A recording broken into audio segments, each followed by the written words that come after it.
ahora con la conferencia, charla sobre los 3 poetas de San Blas. Si no los conocéis, pues espero que sea algo bastante enriquecedor saber de 3 poetas que vivieron en este barrio y que aportaron muchísimo a la vida cultural de la ciudad. Y bueno, pues Luis Miguel Sánchez es el que va a hacer la charla.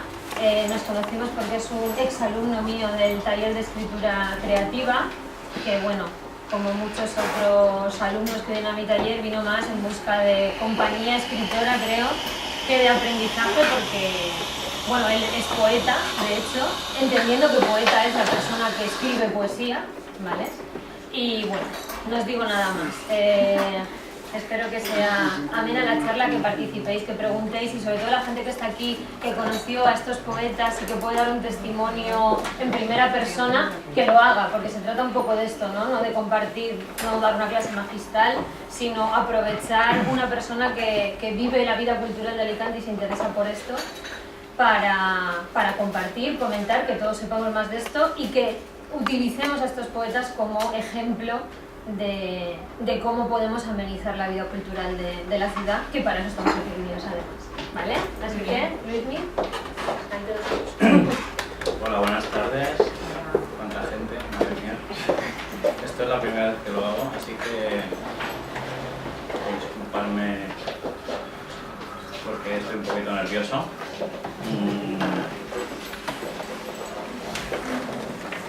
Quería dedicar este encuentro poético fundamentalmente a las 3 esposas de los poetas que vamos a tratar. Por lo tanto, se lo dedicamos a Maruja Baró, esposa de Manuel Molina, a Pilar Ruiz, esposa de Rafael Azuar, y a Josefina Maruenda, esposa de Vicente Mojica.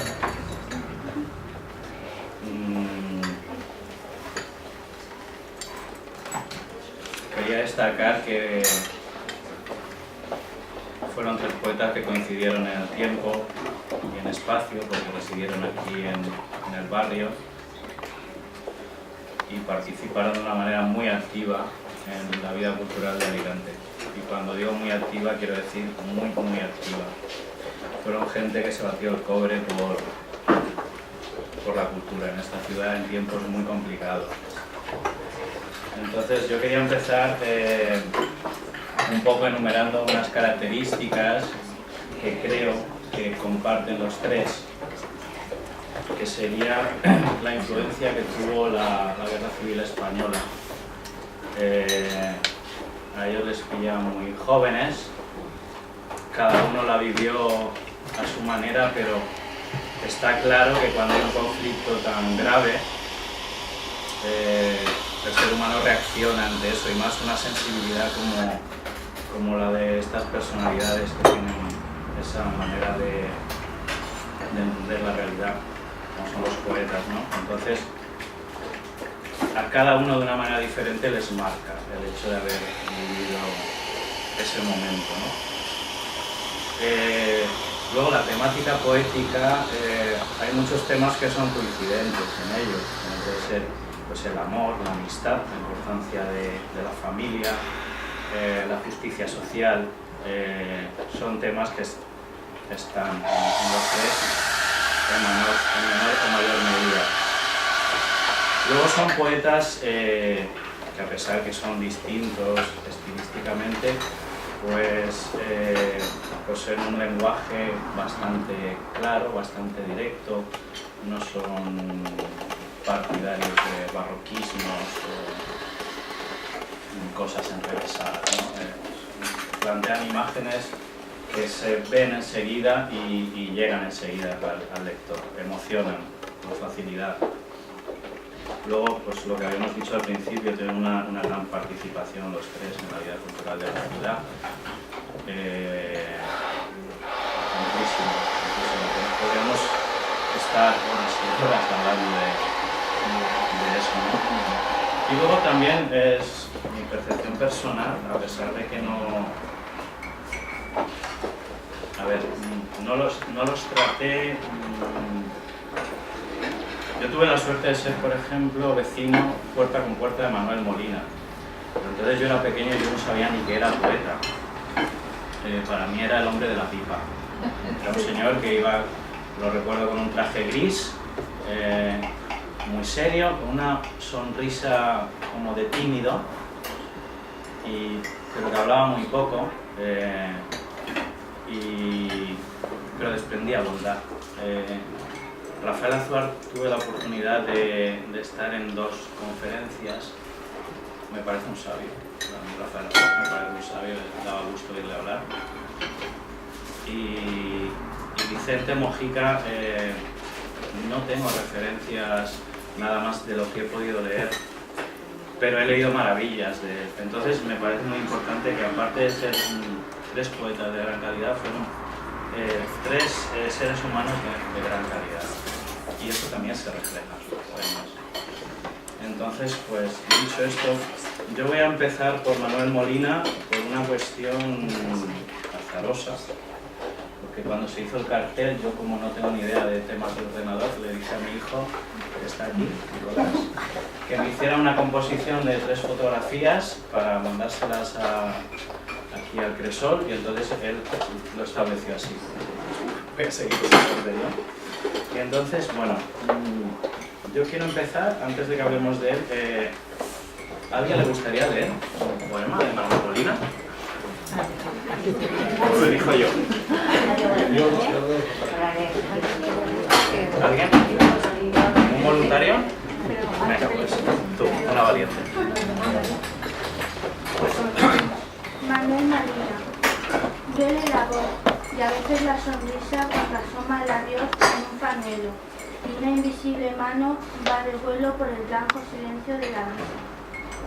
Levadura de tiempo se precisa para apoyarse firme sobre el suelo y aguantar el clamor de sombra y duelo que lleva nuestra imagen por divisa. Duele la lumbre dentro de su fuego y la lucha interior en el sosiego del sueño que se duerme y se despierta. Hay un sabor de tiempo que se escucha cuando es el pan y el hambre mucha, y está la tierra muda y tan desierta. Muy bien, muchas gracias. ¿Os apetece decir algo sobre este tema? Está elegido al azar, ¿eh? No es un poema trampa, ni nada de eso. ¿Os apetece comentar algo de este poema? ¿Habéis visto algo en estos versos? Manuel Molina fue amigo de Miguel Hernández. Se criaron juntos, eran del mismo pueblo y se conocían. Mi padre Rafael Azuar también más tarde lo conoció y todo eso, pero primero Manolo conocía, ¿eh? ¿Lo dices porque se nota? ¿Se puede percibir la influencia de Miguel Hernández en la literatura de Molina? Yo no entiendo mucho, pero podría ser, no lo sé. Yo hasta ese punto no te puedo decir. Es que sí, totalmente. Sí. A ver, Se nota mucho. Sí. Estuvo influenciado por la relación con Miguel Hernández. Claro. Creo que era una relación casi de adoración por el poeta y por el hombre. Y de hecho, para muestra este botón, este poema de Manuel Molina que se llama Hablo de Miguel Hernández, y dice: pocas manos tan puras, tan viriles y vivas como fueron las tuyas, con la honda y la piedra, con el lápiz, la pluma y el papel, tan sencillas, con la máquina antigua y el teclado amarillo, imantando tus dedos. Qué pureza en tus manos modelando los versos. Pocos ojos tan hondos contemplando los astros en rebaño de estrellas, contemplando las lunas en sus varios espejos de oleadas y nubes. Pocas bocas tan puras nos legaron los siglos, cosechando oraciones del trigal del futuro. Pocos hombres tan altos, de verdad, tan varones, que supieron morirse con la risa en los labios. Bueno, yo creo que esto es un poema de amor, ¿no? Está claro que Molina era hernandiano hasta la médula. Bueno, Manolo Molina nace en Orihuela, como tú muy bien has dicho. Creo que en la calle de arriba, donde estaba la tahona de Carlos Fenol. La famosa tahona. Nace en Orihuela en 1917 y fallece en Alicante en 1990. estudia estudios primarios en Orihuela, luego empieza el bachillerato, que no termina, y la familia se traslada a vivir a Alicante.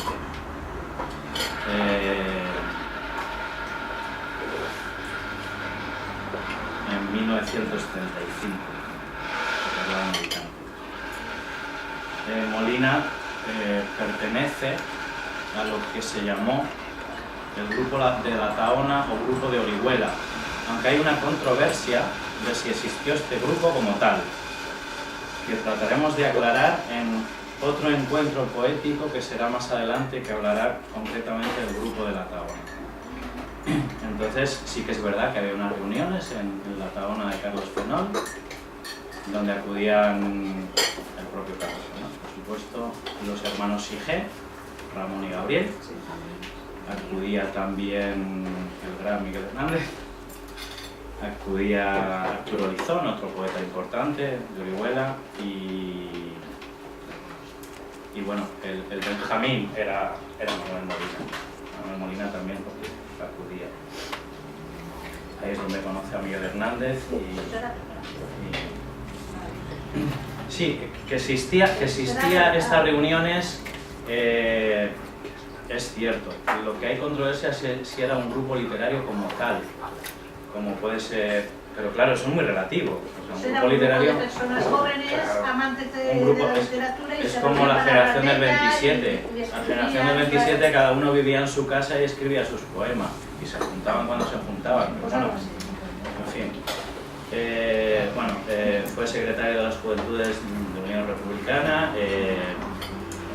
En 1936 conoce a un personaje muy importante también de la vida cultural de Alicante, que es Vicente Ramos, el cual hoy solo nombraremos, pero merecería estar con ellos porque compartieron mucho. Vosotros sí, eran del grupo. Eran del grupo, pero Vicente Ramos es historiador. Sí, lo que pasa es que en los inicios cuando forman, digamos, el grupo de poesía de posguerra de escritores alicantinos, pues sí, ellos fueron los primeros que editan revistas y colecciones de poéticas y tal. Entonces, sí, Vicente Ramos, como ella muy bien dice, es historiador, fue cronista oficial de la ciudad de Alicante, pero en los inicios estuvo muy presente, sobre todo con Manolo Molina y con Rafael Azuar. Fue quizá con quien más compartió los inicios. De hecho, con vuestro padre, bueno, ellos son los hijos de Rafael Azuar, creo que se reunían en la biblioteca pública de Alicante y leían sus cosas, y empezaron a leer a Miró y a Azorín, y en fin, yo creo que empezaron ahí, ¿no? Manuel Molina es movilizado, bueno, en algunos sitios dicen que es movilizado para el Frente Popular, en otros sitios dice que se va voluntario a combatir en la guerra civil. Y bueno,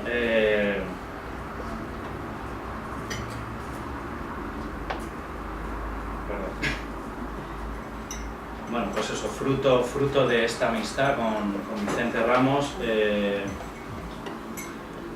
fundó la revista Arte Joven, Sigüenza, Verbo, revistas en las que también participaba Rafael Azuar. Fundaron juntos también la colección de poesía IFAC, una colección que tuvo su importancia.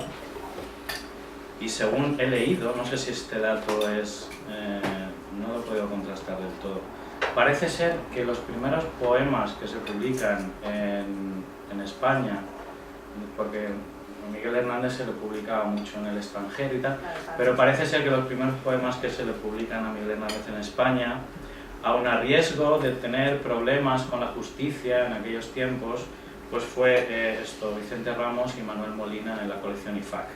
No sé si es así, pero es un dato que he encontrado. Pero eso ya sería bastante más tarde, de todas maneras, ¿los años 50? En los años 50, sí, en los años 50. Puede ser, no estoy segura. Ya te digo, no lo he podido contrastar, pero Estaba Sí. prohibido, ¿eh? Miguel Hernández seguía prohibido. Ya, por eso, yo he leído y la frase era rotunda, ponía aun a riesgo de cárcel. Ah, pues sí, será verdad. Entonces, Entonces, bueno, eso supongo que se podrá comprobar. Habrá todavía libros de la colección de Pachi de aquella publicación. Bueno, la temática de Manuel Molina en la poesía es el culto al amor, a la amistad y posee un tono humano y social, reflejando pues, las injusticias y el dolor de los humildes. No creo que se pueda considerar a Manuel Molina como un poeta social, propiamente dicho, pero sí que usa mucho de la temática social, aunque no con un deseo moralizante ni aleccionador, sino, bueno, un poco como una catarsis, ¿no? Como ese sufrimiento que había tenido durante la guerra, vaciarlo a través de su poesía.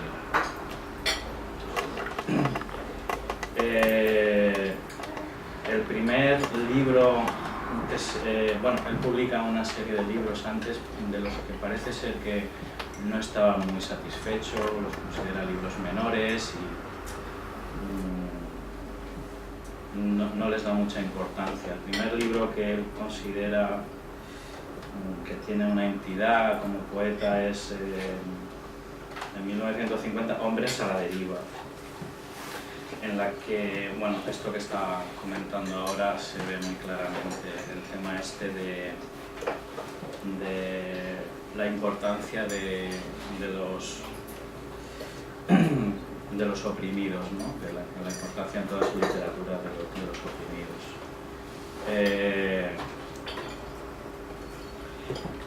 La poesía de Manuel Molina es prácticamente lineal en toda su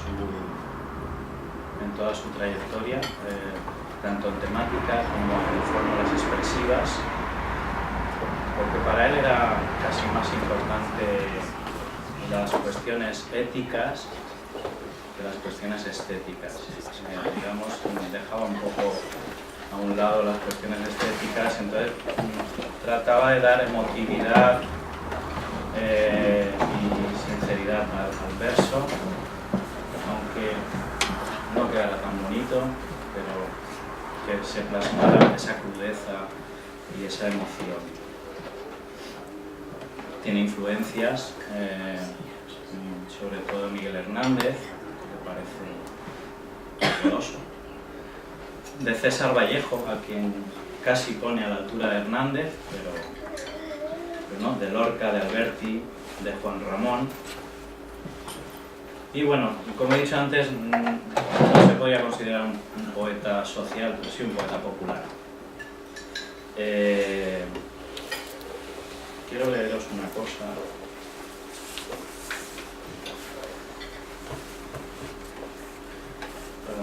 Voy a tener que ponerme las gafas, que la letra es chiquitina. Es una especie de autobiografía que él escribe ya al final se puede decir, de su carrera poética, cuando se jubila completamente. Y es muy curioso, a mí me gusta mucho. Se llama Autobiografía. Dice: nací en la Orihuela de Teodomiro, pero tuve la suerte de pasar mi adolescencia en la Oleza de Gabriel Miró, una fase nueva de mi pueblo, cuyo contraste con la primera fue extraordinaria para el mundo cultural de la Vega Baja. La Orihuela de Teodomiro era una ciudad hundida en vagas tradiciones sociales y eclesiásticas, con místicos reflejos, supersticiones y sombras de glorias pretéritas, que pesaban en el aire y en las horas, en las siestas plomizas de estío y en las húmedas naves varadas de la catedral, los inviernos del río que lamía los muros de su orilla bardada de barro creciente. La Orihuela de Teodomiro era agria y rasposa, como de madera seca, sucia y ruinosa, como un edificio abandonado. Pero allí mismo, dentro, en la médula del hueso de la urbe, estaba la Oleza de Gabriel Miró, el aroma de una ciudad distinta, perfume y sabor hondo de un pueblo singular. Una ciudad nueva nacía con un nombre, Oleza. Su colón fue el escritor alicantino Gabriel Miró, el artista de la palabra, el creador de un lenguaje nuevo y original. Del verbo mironiano brotó un caudal de riquezas humanas, de ceremonias bellísimas, de templos y palacios resonantes, desconocidos hasta entonces. Oleza, fuente vital incontenible, un alma y una esquina. En ella se reflejaba la juventud nueva. Aquella juventud oriolana fue mi escuela de adolescencia. Con Carlos Fenol, Miguel Hernández y Ramón Sigé aprendí mis primeros versos, mis primeros pasos en la lírica española. Ellos, generosos, me dieron a conocer la belleza, la verdad y la amistad. En mi largo camino de trabajo en la construcción de las vías y obras públicas, el recuerdo de estos amigos ha ido siempre conmigo. Fenol y Hernández fueron mis compañeros en la guerra. Luego Miguel en la cárcel nos dejó para siempre. Después, desde Barcelona, Carlos Fenol me iluminó con su correspondencia hasta el año 1972, que dejó de existir. Hace medio siglo que escribí un verso por primera vez. He publicado varios libros de recuerdos en prosa y en verso. Soy colaborador de revistas literarias y periódicos. También he conseguido algún premio y he pronunciado conferencias. Pero mi labor no ha sido nunca profesional. He sido y soy un aficionado a las letras y a las artes. Mi formación es deficiente, mis estudios escasos e irregulares. Soy un lector empedernido de poesía. Conozco desde Berceo a Blas de Otero. En vísperas de mi jubilación laboral escribo este protocolo que me publica mi amigo Luciano Gracia, poeta e impresor de Zaragoza, varón de noble juicio a quien desde estas líneas quiero mostrarle mi gratitud. Y bueno, yo creo que no voy a decir más de Manuel Molina, creo que, no sé, un poco se ha podido ver un poquito la trayectoria de lo que fue Manuel Molina, pero sí que os invito a que sigáis investigando y sobre todo tiene muchos libros publicados de poemas, ensayos también bastantes, y bueno, pues es un poeta interesante y que emociona muchísimo. Y bueno, vamos a pasar a don Rafael Azuar, al que yo considero un sabio, un pozo de sabiduría. Fue profesor aquí en el Calvo Sotelo, ¿no? 40 años. Fue maestro. Bueno, Yo creo que esa vocación también se nota cuando escribe. Esa vocación es muy pedagógico cuando escribe. Muy preciso. Se nota que es un hombre muy leído. Es un enamorado de la palabra, el culto a la palabra. En la poesía el ritmo para él es algo fundamental. Y bueno, si me lo permitís, qué bien, cuánta gente. Vamos a hacer un inciso. Porque estoy viendo aquí una persona que también es poeta. Y también es un poeta de San Blas. quiero hacer una aclaración. Dime. Don Rafael Azuar no fue el profesor, fue el maestro. El maestro. Fue el maestro de la inmensa mayoría de la gente de San Blas. Y no Pues fue. mira, te voy a decir una cosa, Pepe, y por eso me dirijo a ti especialmente, porque tú fuiste, a lo mejor no te acuerdas, yo iba a veces a verte a la pescadería Sí. y te entregaba mis primeros poemas para que los leyeras, tú me hacías a veces en un papel donde envolvías el pescado, me hacías un poema y me lo regalabas. Tú fuiste el primero que me habló a mí de Rafael Azuar. Yo es que... El primero que a mí me hizo empezar a indagar sobre estos poetas de San Blas, a comprar libros de ellos y a disfrutarlos. Pero tú fuiste el primero, tú fuiste quien me abrió a mí la puerta de... Es que yo creo que San Blas tiene una deuda muy grande con don Rafael. Sí. porque ha sido un perfecto desconocido en su faceta de escritor y de poeta. Todo el mundo lo ha conocido como maestro, Sí. pero muy poca gente lo ha conocido como escritor. Pues por eso estamos aquí también. Estamos aquí por esto también. Están sus hijos aquí y no sé si esto les molestará o no, pero creo que es una realidad. Sí, sí. Ha sido más conocido a lo mejor fuera, y aquí en Valencia. Bueno, en Alicante, en los Bueno, ámbitos literarios, porque siempre la escribía. sociedad siempre se mueve en círculos y ese por desgracia, ha sido un círculo muy pequeño en Alicante, como en Alicante y en muchos sitios, ¿no? Pero San Blas, yo no he nacido en San Blas, aunque desciendo de San Blas, y creo que San Blas tiene una deuda con estos poetas. Porque creo que existe un desconocimiento muy profundo del hombre escritor. Del maestro no, el maestro posiblemente lo conozca todo el mundo y lo que haya querido todo el mundo, pero al escritor no lo ha conocido. Pues eso es lo que queremos, porque que se hable de ellos, que se lea, sobre todo que se lea de ellos, porque, bueno, fueron mucha gente, ellos fueron mucha gente, fueron muy importantes. Sí. Muy importantes. Entonces, no hay que olvidar estas cosas. Bueno, yo tengo aquí un libro. ¿Te suena, verdad? Eres tú, José Palacios, tal como él. Bueno, y yo voy a leer el prólogo. Me voy a poner otra vez la gafa. El prólogo que te escribió tu hija. Muy bonito, por cierto. Lo he leído ya entero, ¿eh? Un poemario. Y está uno de los poemas que tú me escribiste en un papel de pescado, que es Fábula, concretamente. ¿Ah, sí? Sí, está aquí en el libro. Dice José Manuel Palacios Baño. ¿Es Baño o Bañó? Bañó. Nació en Ellín en el año 1944. A los 9 años se trasladó a Alicante. A partir de ese momento se dedica exclusivamente a trabajar y a formarse de una manera autodidacta. Su afición a los libros lo marcará durante largo tiempo. Pepe siempre me decía una frase que yo no he olvidado. Dice, yo leo hasta los billetes de tranvía. Es muy ilustrativa esta frase. Al poco de trasladarse a Alicante, conoce a Trinidad, su único y gran amor. Y es un amor de mujer, es una mujer muy cariñosa. La musa que plasma la mayoría de estas composiciones poéticas.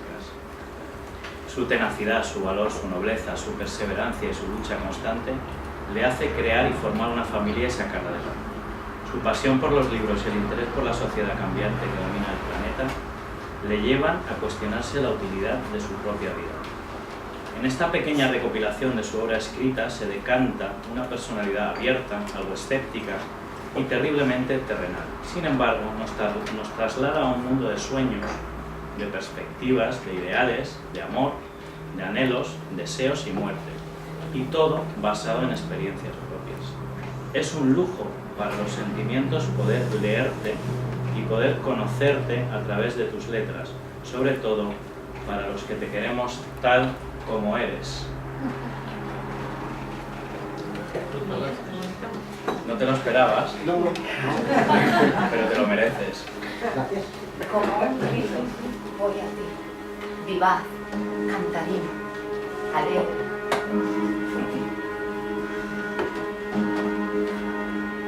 Violento y fuerte, horadando hasta la piedra, horadando hasta la piedra con fuerza en tormenta.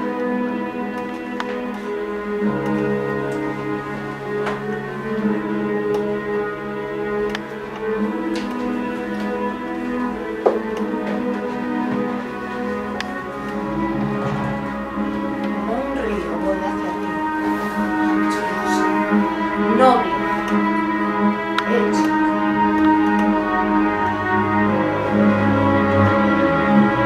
fértil, vera, feraz y fecunda, logros de la raza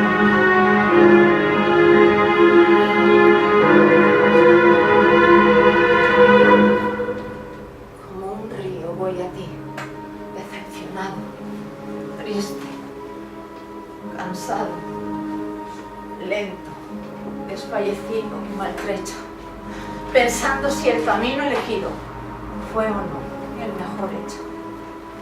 Penas de la edad grande. Como un río voy a ti, inmenso mar de mi muerte.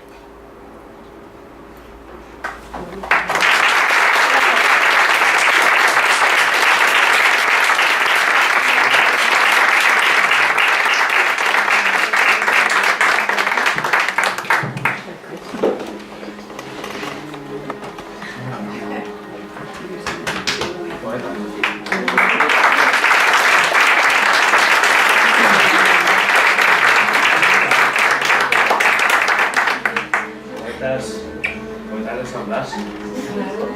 Poetas de San Blas, Pepe de Lin, pero también presidentes sanblasinos como Rafael Azuar, que es de Elche, nace en Elche en 1921. Fallece en Alicante en 2002. Tuvo una vida... 86. 81 años.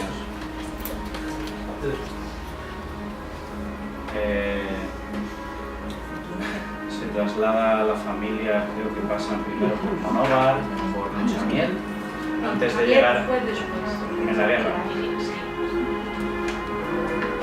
Se trasladan a Alicante para poder hacer su bachillerato.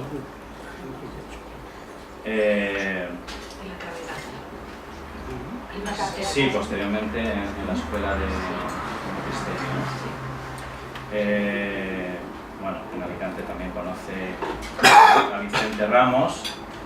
Y bueno, se puede decir que Vicente Ramos, Rafael Azuar y Manuel Molina son los tres primeros que abren el camino del grupo de poetas alicantinos de posguerra.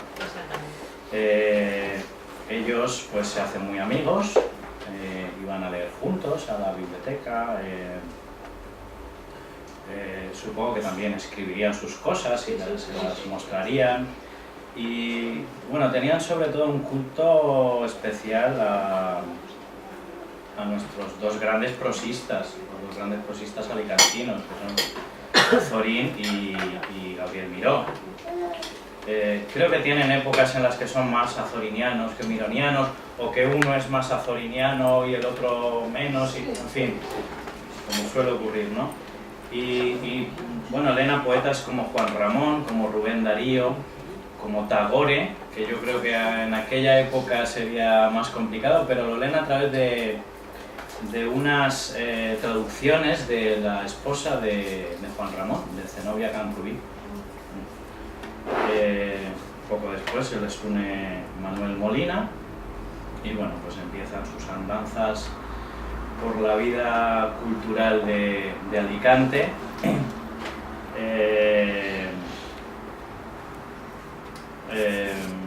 No sé si en la guerra me parece que vuestros padres se marchan a Muchamiel, ¿no? Sí.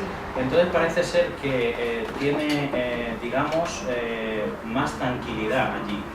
Es que mi abuelo era maestro. Sí.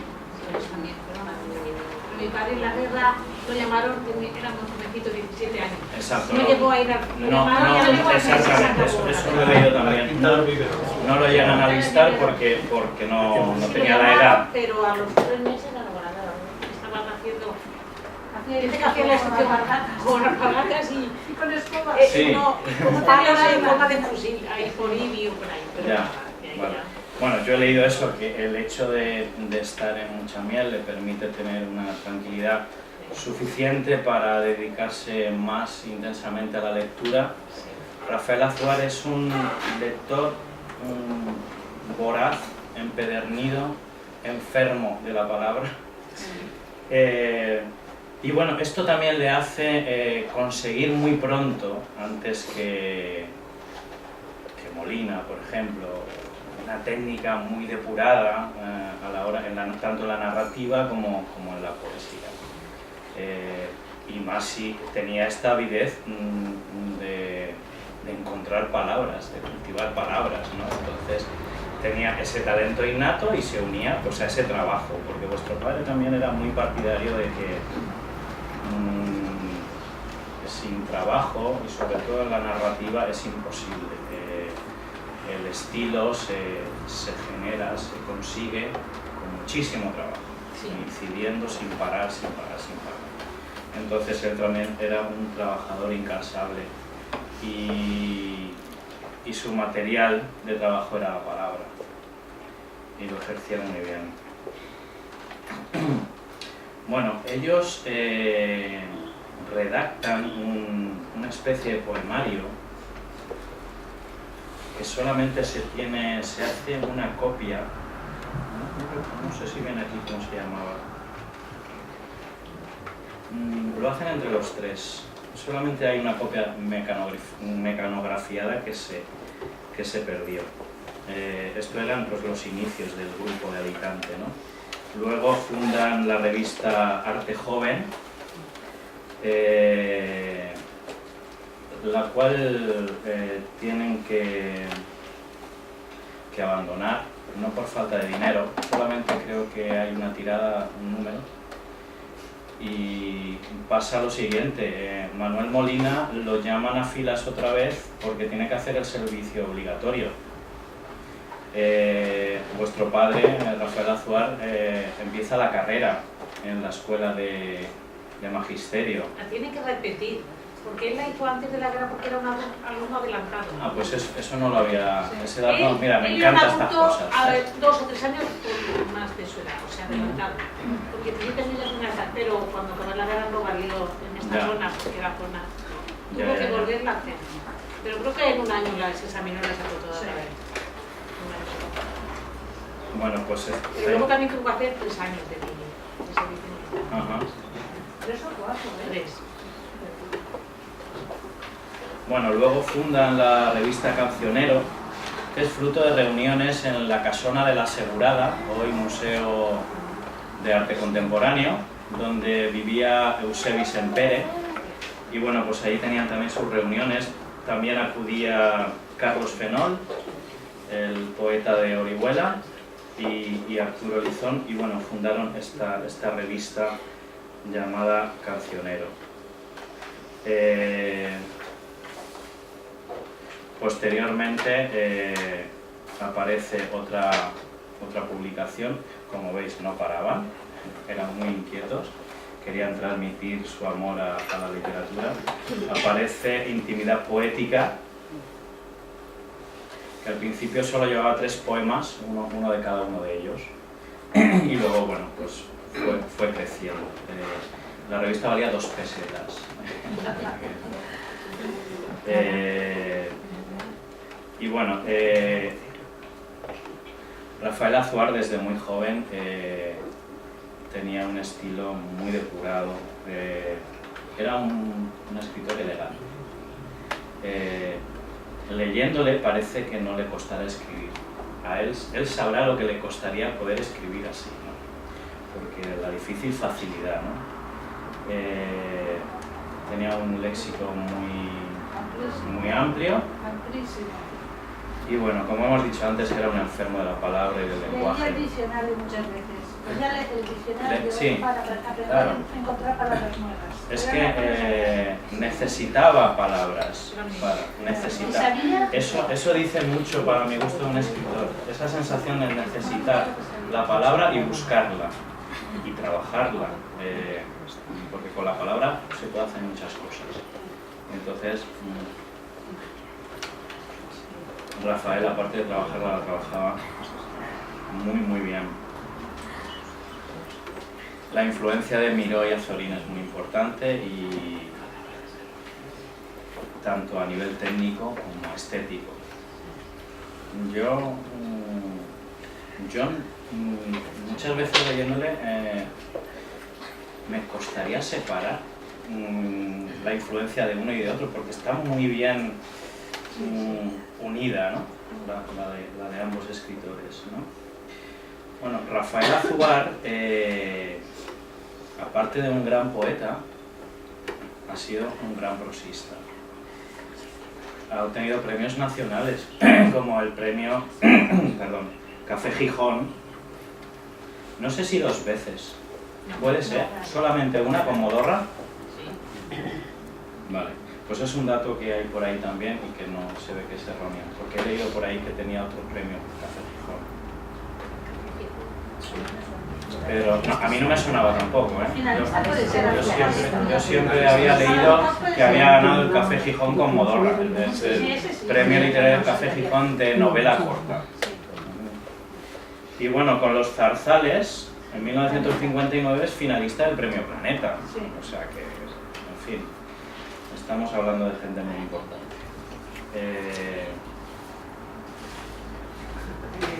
¿Puedo interrumpir? Por supuesto, vamos. Mira, en la obra de Rafael Azuar, yo creo que a ciertos niveles fue un freno para él no tener significación política. Ajá. Es mi opinión personal.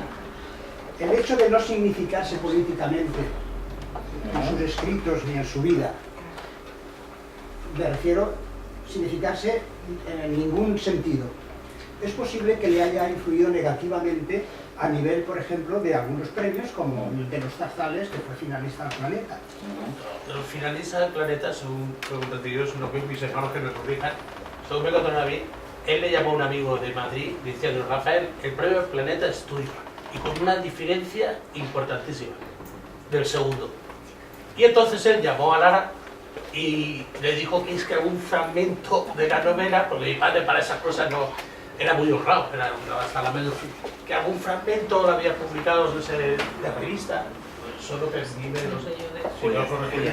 y entonces, claro, para evitar, digo, no sea que vengan los periodistas, etcétera, etcétera, y para que lo descubrieran ese tema, que algún fragmento pequeño de la novela se había publicado ya en alguna revista y tal, con lo cual pasó a ser finalista. Bueno, yo entiendo que puede ser, bueno, se puede ser finalista como se puede ser ganador, pero mi opinión personal... Tienes mucha razón. Sí, lo que tú dices, tienes mucha razón. No conoces datos, pero tienes mucha razón. La política y los políticos han hecho mucho daño. O sea, que no es lo que yo te estoy diciendo no es un dato que yo haya contrastado en ningún sitio. Es una opinión personal.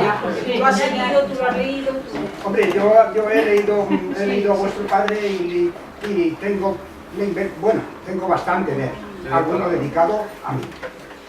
Porque entablé algunas conversaciones con él.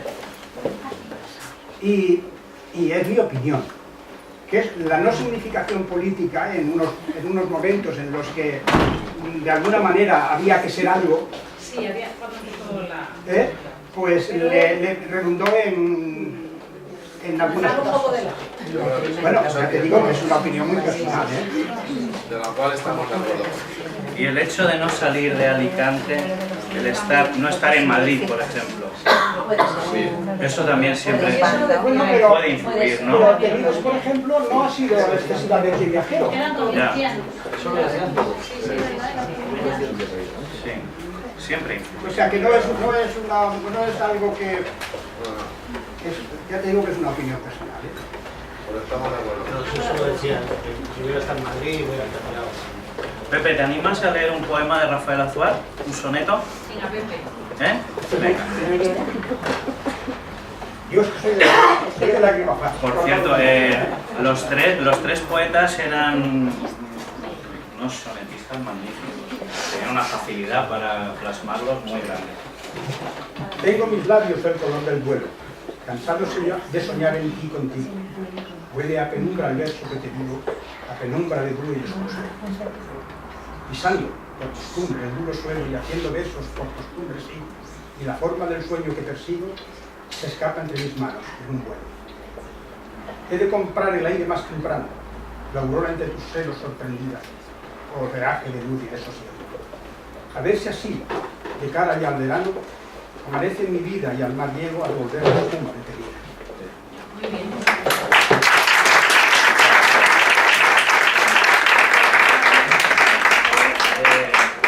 Estáis viendo qué bonito escribían, ¿verdad? ¿Por dónde iba? Bueno, otra faceta muy importante de Rafael Azuar es la de crítico y columnista.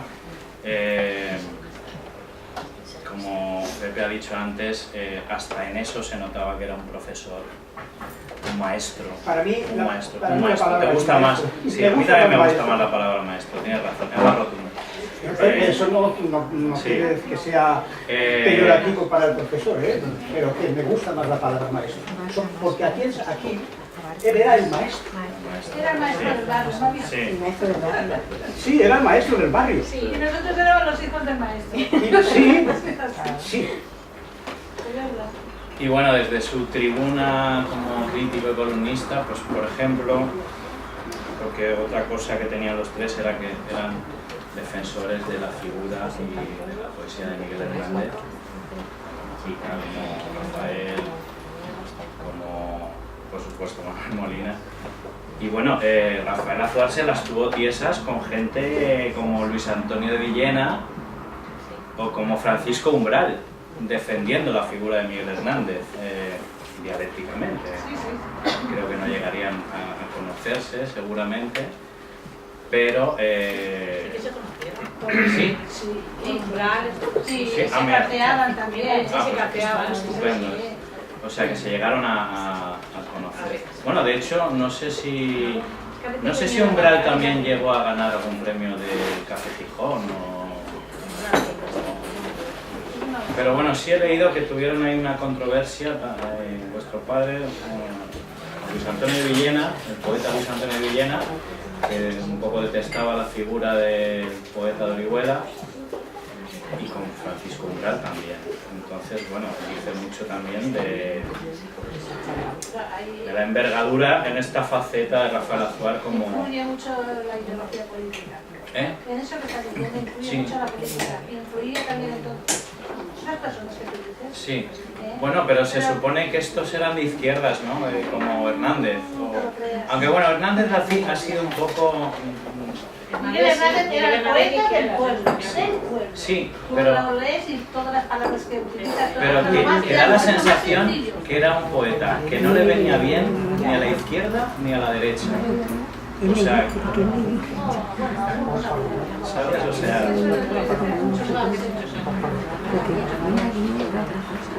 Bueno, en eso muchas veces a los poetas los utilizan. No es que sean ellos precisamente por izquierdas o derechas, sino que los utilizan según les convenga. Y son o no son según les venga bien. Sí. Bueno, Rafael Azuar es un poeta fundamentalmente lírico, es un poeta finísimo, es un cultivador de palabras, es un cultivador del ritmo, yo creo que de una manera hasta obsesiva. Tengo un recuerdo de una conferencia suya en la que leyó un poema que se llama Nocturno, creo recordar, de José Asunción Silva, un poeta romántico que se suicidó muy joven.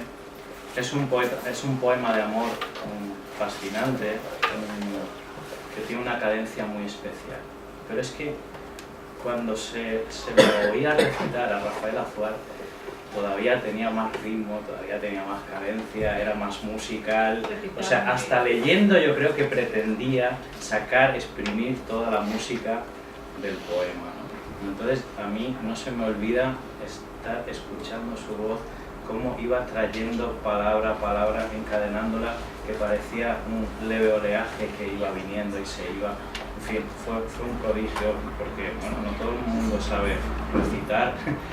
Yo a veces he oído, por ejemplo, a Neruda recitar un poema tan bello como pues, el poema 20, donde puedo escribir los versos más tristes, y lo destroza, o sea, lo crea como escritor, que es un prodigio, y cuando lo recita te dan ganas de salir corriendo. O Alberti también recitaba que es hasta imitado, ¿no? Entonces, tengo ese recuerdo muy bonito de vuestro padre recitando aquel poema. Incluso yo en mi osadía luego pretendí, es que fue tan bello aquello y tenía una música tan concreta que se te queda, se hizo como pegadiza, ¿no? Como una canción del verano. Entonces yo al llegar a casa compuse un poema con ese ritmo, ¿no? Con esos golpes de acento, ¿no? Y lo que pasa es que lo he estado buscando y no lo he encontrado, pero bueno, por ahí estará. Bueno, es un poeta finísimo, como ya hemos dicho. Utiliza mucho la metáfora, que maneja muy bien, y es un poeta eminentemente lírico. Sus temas principales son el amor, la justicia, la verdad, la libertad, la generosidad y bueno, y una cosa que no he encontrado, pero a mí me lo parece, y por eso he querido dedicar este encuentro a sus tres esposas, es la importancia que tiene para ellos sus esposas, su familia, pues sobre todo las esposas, igual que en el caso de Pepe, que tienes todos los ingredientes para ser un poeta de San Blas.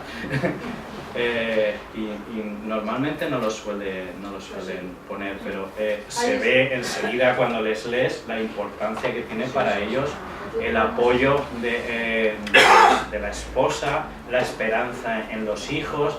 Eso es fundamental en su obra, en los tres. Y bueno, quería leeros, este libro es una maravilla. El título es muy poético, se titula Un desierto levemente sonoro. No es de poesía, son como perlas, donde aquí Rafael Azuar demuestra sus conocimientos literarios. Si te lo lees te das cuenta que estás ante un... Yo ahora voy a ir más allá que Pepe Palacios. Más que un maestro, estás ante un sabio. Tiene unos conocimientos de... Bueno, yo no sé la de autores que leería nuestro padre. No podríamos enumerarlos segurísimo. Y de muy distintas épocas, de culturas, en fin, un sabio. Entonces yo quería leeros una de estas perlas, a ver si lo encuentro. Va sobre otro gran poeta, un poeta portugués, Fernando Pessoa, muy recomendable también. Bueno, esto, Eva, ¿dónde estás, Eva? Esto lo he elegido para ti, que tú eres muy de Pessoa, y como tú me has presentado, pues yo te dedico eso ahora, ¿vale? Esto para que veáis la calidad literaria que tenía Rafael Azuar en la prosa.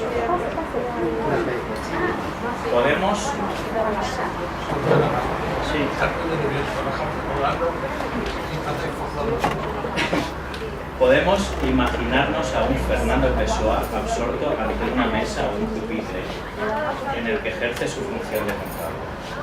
En este momento se ha detenido en el trabajo, soñándose a sí mismo. Es un hombre delgado, pálido, usa lentes que hacen su mirada triste y vive en una pensión, entre cuatro paredes que lo ocultan del que se dice a sí mismo. Se siente como los alrededores de una ciudad que no existe, como un libro que todavía no se ha escrito. Se concibe múltiple y uno, y cuando escribe, no escribe él mismo, sino alguno de sus heterónimos: Álvaro Campos, Ricardo Reis, Álvaro Caeiro, Ricardo Soares. Es un hombrecillo humilde e insignificante, un pobre contable, un amante solitario de los sueños y los libros, pero se siente un dios entre las palabras, un escritor raro, pero quizá más importante que Joyce, una especie de Kafka, oficinista como él, tan desgraciado como él. Kafka vive de su vida interior y construye sus fantasmas desde su sueño. Sus personajes no tienen realidad, son personajes transparentes, obsesiones, ideas. Son personajes simbólicos de una sociedad o de una raza, la judía, al borde de la destrucción, el miedo y la ruina. Pero Pessoa tiene una rara cualidad. Pessoa hace literatura de sí mismo. Cuando lee, se libera de toda opresión, de toda humana esclavitud. La prosa es para él todo el arte posible.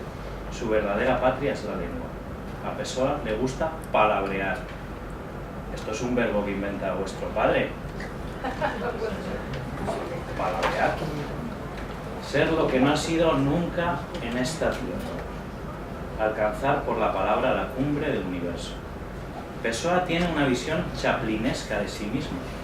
Su destino es eternamente el de ser contable, y la poesía o la literatura, esa mariposa que ronda sus cansadas sienes. Pessoa muere un día de noviembre de 1935. Su fama crece luego de su muerte.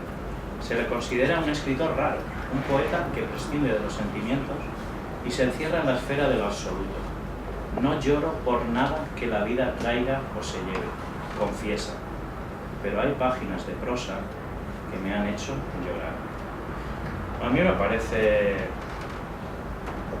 Os he leído esto porque me parece que se hace un análisis muy breve, muy sintético, de Fernando Pessoa, que es un literato universal de gran calado, y bueno, lo hace con una maestría absoluta, con una calidad, con una capacidad, con un lenguaje y con un respeto a la palabra impresionante.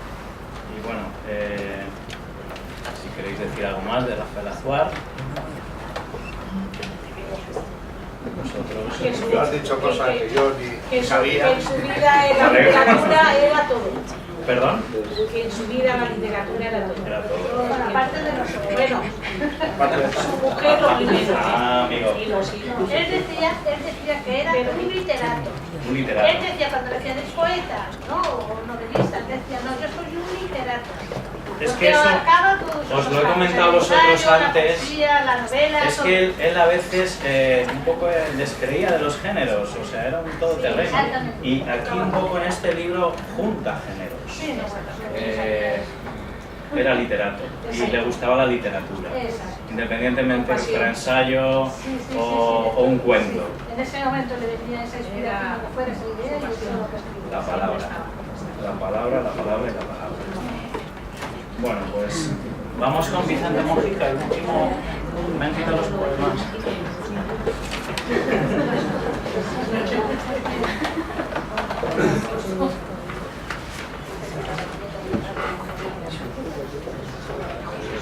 ¿Quién quiere leer un poema de Vicente Mojica? ¿Tú, José Manuel? Lo leeré mucho. Bueno, él es sobrino del poeta Vicente Mojica. Es un soneto que se titula La sombra de Dios. Al pie de la esperanza, aquí me quedo. A la sombra de Dios en ti.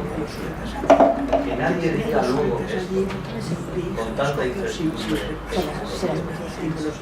Navego entre las dudas y no puedo evitar que un oscuro escalofrío de un trayazo en mi sangre si desvío mi alma de su punta un solo dedo. Al fin, soy solo un hombre. Me persigue la vida fieramente. No reposa en coronar mi frente espina a espina. No os extrañéis de que el dolor me obligue a implorar una ayuda milagrosa, como un mendigo ciego en una esquina.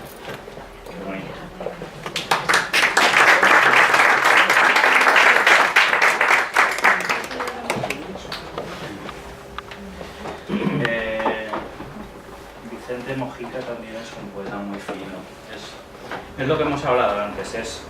Vicente Mojica es sobre todo poeta. Publicó muchísimos libros de poemas. Pues se dedicó más a la poesía.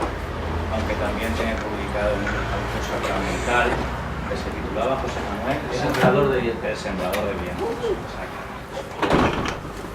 Lo que digo, Sí. le dedicó muchísimos años. ¿Tú tienes alguna...? ¿Lo tienes? Sí. Lo tienes. Bueno, Vicente Mojica Benito nace en Alicante, en el barrio de San Blas, en la calle de San Juan Bautista y San Blasino. De hecho tiene una glorieta aquí en el barrio, ahí abajo, la glorieta del poeta Vicente Mojica. Nace en 1923 y fallece en 1989. Se va muy pronto, demasiado pronto.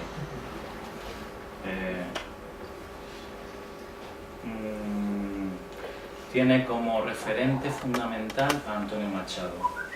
Es un poeta que le gusta mucho y le marca mucho.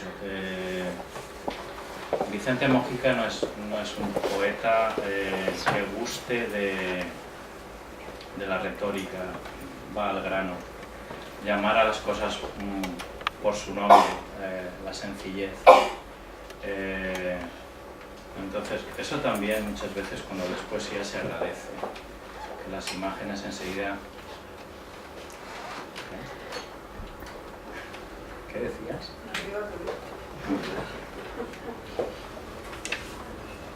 Las imágenes te llegan con mucha claridad y te impactan pronto. Bueno, Vicente Mojica perteneció también al grupo de escritores de posguerra. Fueron muchos en Alicante, fueron bastantes. Entonces, bueno, pues eso, practica una poesía sincera e intimista. Se basa en la experiencia y la aplica a un lenguaje directo y sencillo, nada rebuscado, con imágenes claras que calan en el lector con inmediatez. Sus temas fundamentales son la naturaleza, el amor, la familia, la amistad y la muerte.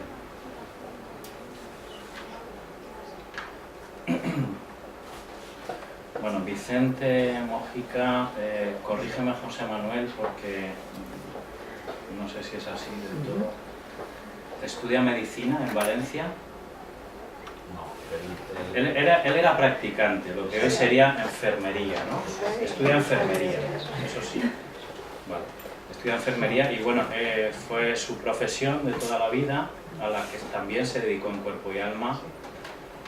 Trabajó con los mejores médicos de la época como practicante, se dedicó también a la docencia como profesor de prácticas en la Universidad en la escuela de enfermería, ¿no? De ATS, ¿no? De ATS, exactamente.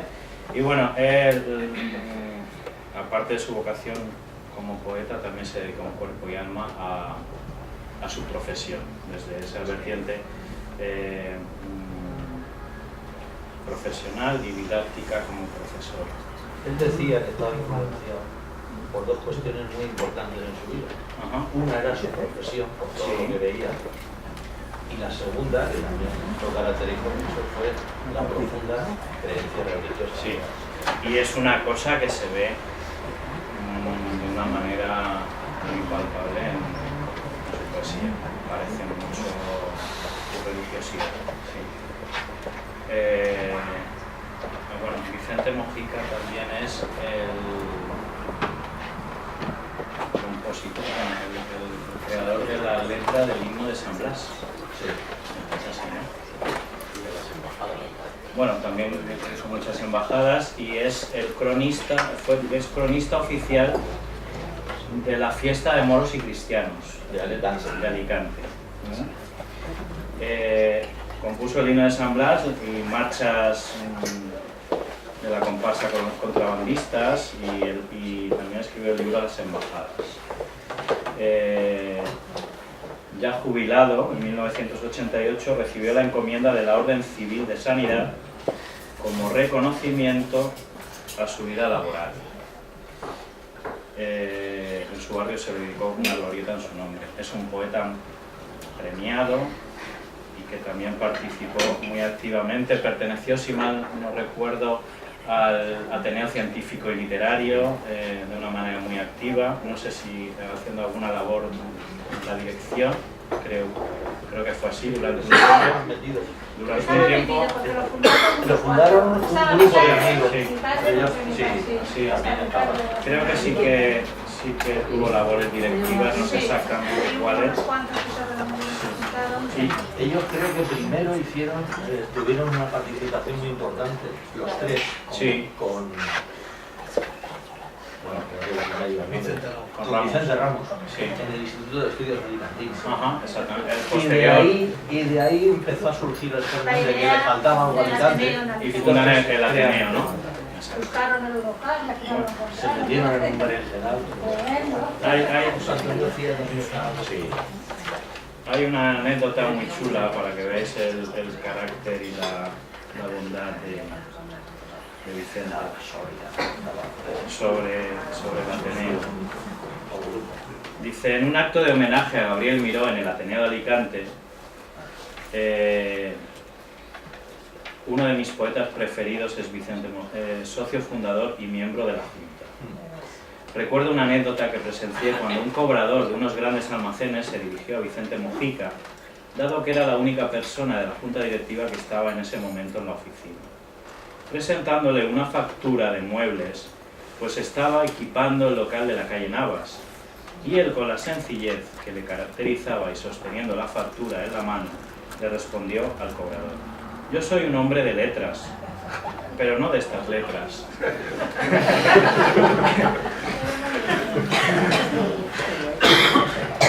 Muy agudo. Muy agudo.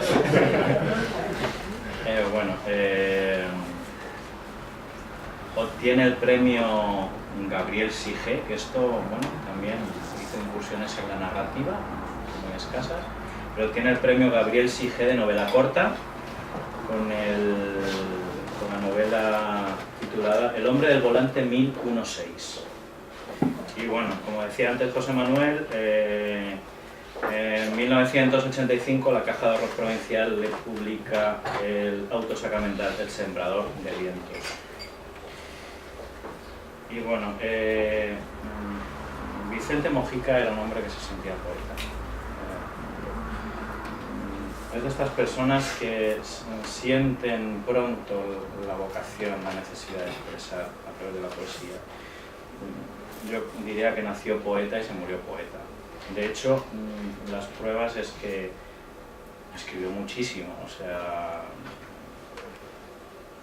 no sé, pues como 20 libros de poesía, de poemas, o en fin, escribió bastante, o quizás más.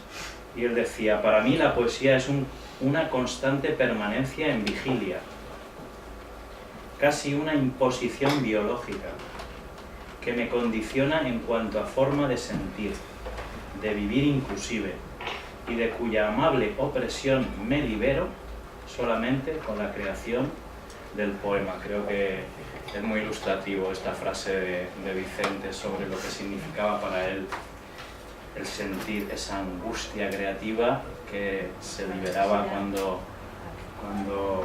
plasmaba el poema. Y bueno, para finalizar con él, me gustaría leer una glosa que hace un compañero de profesión. Es bastante extensa, pero solamente la voy a referir a la parte de como poeta, ¿no? La parte literaria. Dice: la inquietud literaria se inició en su juventud con asistencia a tertulias e incorporación al grupo de escritores alicantinos surgidos al final de nuestra guerra. Su tendencia fue la literatura y su pasión, la poesía. Vicente nació poeta. Con la habilidad y paciencia de artesano, con una labor minuciosa, se puso él mismo, en cuerpo y alma, en la redacción poética hasta alcanzar una verdadera calidad y riqueza emocional. Vicente es uno de los valores más sólidos de la narrativa poética. En su poesía refleja el mensaje básico: la vida tiene más espinas que rosas, pero es necesidad del hombre sublimar su dolor en la búsqueda de lo absoluto. Cada uno de sus poemas es un trozo palpitante de la vida. Él siempre supo amar y hacerse amar. Se ha dicho de la poesía de Vicente Mojica que es intimista, que brota con natural fluidez del amor y de la tolerancia, la ternura y la justicia, y a veces del dolor y de la tristeza. Con sus libros nos enseñaste a ser mayores, a ser creyentes y a ser niños, y con su gran sensibilidad a amar lo nuestro. Los sustantivos esperanza, paz, amor, Dios están siempre presentes en toda su obra poética. Estos componentes descritos en formas sencillas y directas, con su espíritu emprendedor y genio creativo, crean un mundo impredecible de intensa espiritualidad, que sorprende y encanta, dejando imágenes vivas en la memoria. Así es el mundo de Vicente, sencillo y directo. Algunos de sus poemas es un hermoso homenaje a la niñez. La esperanza del mundo son los niños. El mundo de los niños alcanza en sus poemas expresiones de una profunda ternura y emoción. En el de la niña que jugando se ha roto el vestidito, le dice con palabras cariñosas: no llores, deja de llorar, que tu mamaíta no se va a enterar. Se quedará tan bonito que todo el mundo creerá que tu vestidito es nuevo y lo acabas de estrenar. Sus seres queridos no podían estar ausentes en su poesía lírica, para quienes reservan su parcela de amor. Los simboliza vistiéndoles de ropaje vegetal, cuando dice: la madre es el núcleo generador del fruto. Padre es igual que un árbol mío de ayer. La esposa, un puente hacia la vida. Mi esposa, luz permanente de amor, sin quien yo no sería. La raíz es la descendencia y las ramas los hijos y nietos. Hijos míos, fruto vuestro y prolongación mía, con quien me habéis llevado al pie de la esperanza. Vicente se siente renacido a través de su descendencia y recobra la eternidad a través de la semilla del hijo. Los hijos de mis hijos son mis hijos 2 veces. Vicente fue un hombre de vida sencilla, amigo de la meditación, con una vida interior muy intensa y de una despierta sensibilidad estética. Su obra poética se halla recogida en más de 20 libros.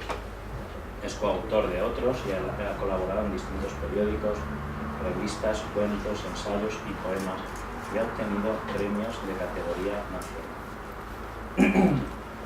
Fue miembro de la Junta Rectora del Instituto de Estudios Alicantinos, cronista oficial de la Junta Central de Fiestas de Moros y Cristianos, fue socio fundador, vicepresidente de Cultura, coordinador y medalla de oro del Ateneo Científico, Literario y Artístico de Alicante, conferenciante, pregonero, hombre del año de las letras alicantinas, poeta y prosista. Reúne un palmarés brillantísimo por su quehacer literario. 30 galardones hay en su haber. De su ejemplar existencia nos queda su memoria, su testimonio, su presencia aún está presente en nuestras retinas y el eco de sus palabras no se ha desvanecido, permanecen siempre perennes en nuestro recuerdo. Esto lo firma Pascual Ruiz Galiano, ATS del Hospital Provincial de Alicante, jubilado. Y bueno, dicho con esto, creo que ya he terminado, pero que ya ha sido bastante. Si queréis decir algo, comentar cualquier cosa, os he aburrido mucho. Y nada, pues es lo que pretendíamos, un poco ponerlos en valor, hablar de ellos, que los leáis, buscar en las tiendas de libros antiguos, que hay todavía mucho, en la biblioteca también. Lo digo porque hay gente que le gusta tener el libro y subrayárselo y tal y todo eso. Y nada, que son poetas que merecen mucho la pena, ciudadanos ejemplares, en el más amplio sentido de la palabra, y que es un placer que nos pillen tan de cerca y bueno, que los leáis, que merecen la pena. Y próximamente, pues eso, hablaremos del grupo de la Taona, que es seguir hablando de literatura alicantina. Y ya.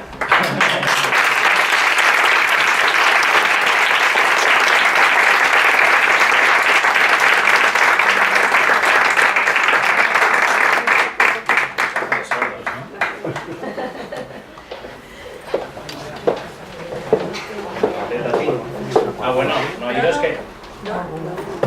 ¿Por qué no se vaya? ¿No?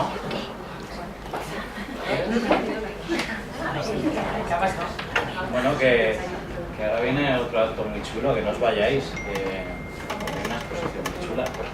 Vamos a verla.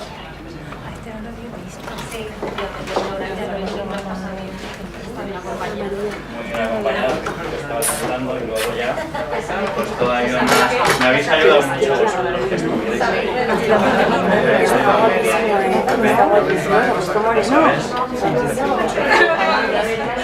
Se ha bañado, ahora sí.